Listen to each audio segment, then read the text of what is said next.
নিজের প্রতি আস্তে আস্তে ইনভেস্ট করলে লাইফ সেটা দুগুণ করে ফিরিয়ে দেয়, সেটা আমি এখন বুঝতে পারছি। হ্যালো, আমি দিয়া। 30 দিনের 30টা মিনি ব্লগ চ্যালেঞ্জের আজকে ডে 8।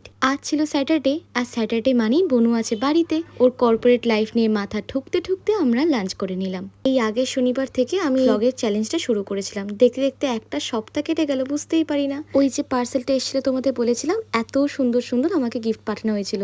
খুব তাড়াতাড়ি আমি ডিটেলসে ভিডিওটা শেয়ার করে দেবো।